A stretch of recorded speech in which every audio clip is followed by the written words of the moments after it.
आपल्या लाडक्या बाप्पासाठी कोण मोदक तर कोण फुलांची आरस सजवत असतात, तर अनेक जण वेगवेगळ्या स्वरूपाचे देखावे सादर करतात। मात्र आपण सध्या कळवा या ठिकाणी आहोत, प्रवीण काथेर या कुटुंबियाच्या घरी। आणि याच कुटुंबियाच्या घरी पाहायला गेलं तर फुलांची आरस, तसंच मागे पूर्णतः डेकोरेशन बनवलेलं आहे, देखावा बनवलेला आहे। गणरायाच्या चरणी या ठिकाणी पाहायला गेलं तर अनेक सजावट करण्यात आलेली आहे। आणि त्याच्याच बाजूला असणारा उज्जैनमधलं हे जे मंदिर आहे ते या ठिकाणी ठेवण्यात आलेलं आहे बघण्यासाठी। शंकराची पिंड जे आहे ते त्या पुजताना त्या ठिकाणी आपल्याला पाहायला मिळतं आहे।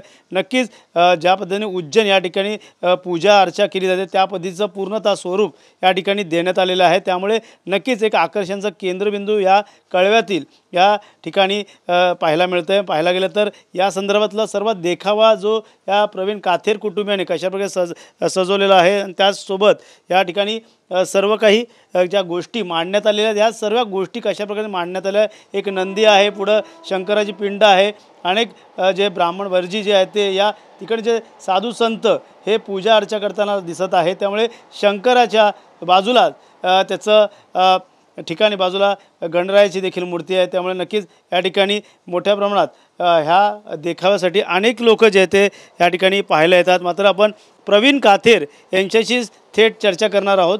नक्कीच या ठिकाणी ते देखील आहेत आणि या बाप्पाच्या सोबत त्यांनी कशा प्रकारचा देखावा सादर केलेला आहे हे त्यांच्याशी विचारपूस करणार आहोत।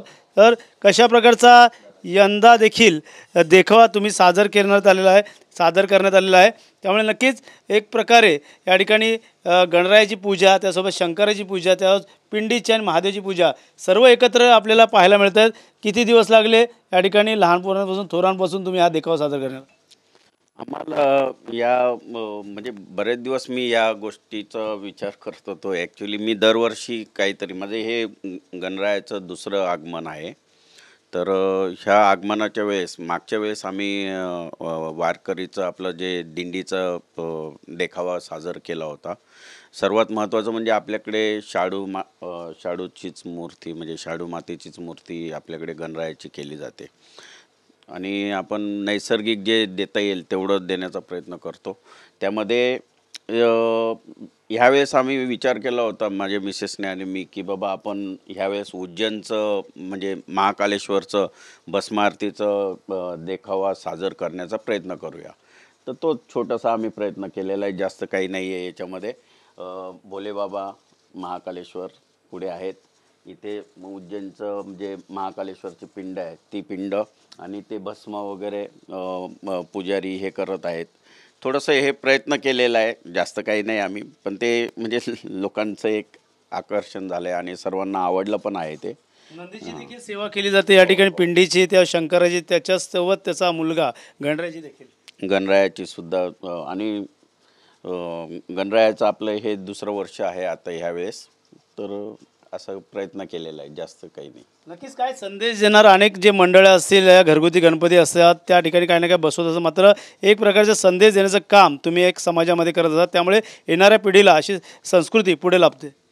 यामध्ये मी संदेश असं नाही म्हणता येत, पण माझी ही विनंती राहील समाजाला की आपण मराठी लोक नेहमी नवीन नवीन करत असतो, पण त्याच नवीनमध्ये आत्ता असं दिसायला लागलं की जुन्या गोष्टी आपल्याला बऱ्याचशा कमी होत चाललेल्या आहेत। जसं की आता आम्ही ज्या वेळेला लहान होतो त्यावेळेला आम्ही आवर्जून रात्रीचं सामुदायिक किंवा घरगुतीसुद्धा देखावे बघायला जायचो। तर त्यावेळेला चलचित्र वगैरे ही बघायला भेटायची, खूप आनंद असायचा, एक तो उत्साह वेगळा असायचा। बाप्पा येणार म्हटल्यानंतर एक वेगळा आनंद असायचा, पण आता ते कुठे दिसत नाही हो, काहीच दिसत नाही। त्या गोष्टी म्हणजे आता खूप कमी झालेल्या आहेत। आता नवीन पद्धतीने बाप्पाला कोणी काय ते स्पायडरमॅनसारखे कपडे घालते, कोणी काय वेगळंच काहीतरी करते। आजकाल हे प्रकार खूप जास्त वाढत चालले आहेत।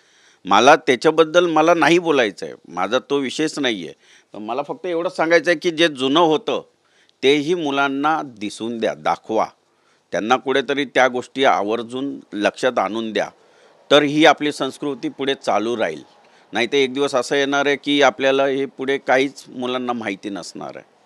मुलांच्या ह्या आत्ताच्या ह्या कम्प्युटर आणि मोबाईलच्या जमान्यामध्ये हे सर्व कुठे थोडंसं म्हणजे दिसायला लागलेलं आहे आणि हे खरंच दुःखाची गोष्ट आहे। म्हणून हा प्रयत्न केलेला आहे, बाकी काही नाही. साकडं असणाऱ्या बाप्पाकडे येणाऱ्या काळात तुमच्याकडनं काथेर कुटुंबियाकडनं त्याबद्दल जास्त काही मी बोलणार नाही, पण साकडं हेच राहील की आपल्या ह्या महाराष्ट्राचं चांगलं होत राहावं आणि जे बेरोजगार लोक आहेत त्यांना चांगली नोकरी मिळावी.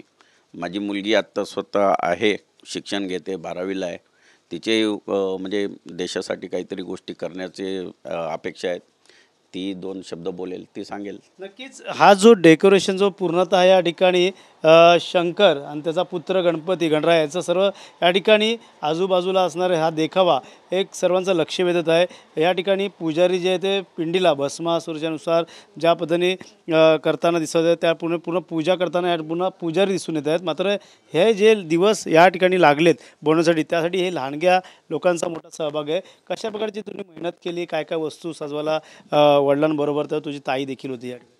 हो म्हणजे त्यांना केस वगैरे लावण्यात, कपडे वगैरे घालण्यात ही अशी छोटी छोटी कामे मी करू शकलो. नक्कीच सुट्टी आली आहे, शाळा शिकत या ठिकाणी डेकोरेशन पण एक चांगला वेगळा संदेश देण्याचं काम तुम्ही या ठिकाणी केलं आहे. मी एवढंच बोलेल की गरिबांना म्हणजे सुख राहू दे आणि सुख समृद्धी येऊ दे. आणि गणपती बाप्पा बुद्धीचे देवता आहे. परत माझ्या पप्पांनी एवढं कष्टाने केलं आहे, त्याच्यासाठी मी खूप प्राऊड आहे माझ्या पप्पांसाठी. नक्कीच उज्जैन येथील महाकाळची ही भस्माची जी पिंडीला या ठिकाणी पूजा अर्चा केलीचं या ठिकाणी देखावा हा नक्कीच सर्वांचं लक्ष वेधत आहे. त्यामुळे येणाऱ्या काळात देखील अनेक अशा प्रकारचे देखावे सादर करावे असं प्रवीण काथेर यांच्या कुटुंबियांचं म्हणणं आहे. त्यामुळे नक्कीच येणाऱ्या काळात कशाप्रकारे गणरायाला सजावट लोक करतील हे देखील पाहणं गरजेचं राहणार आहे. कॅमेरामॅन अजयसह गणेश सुरा, TV9 मराठी, कळवा.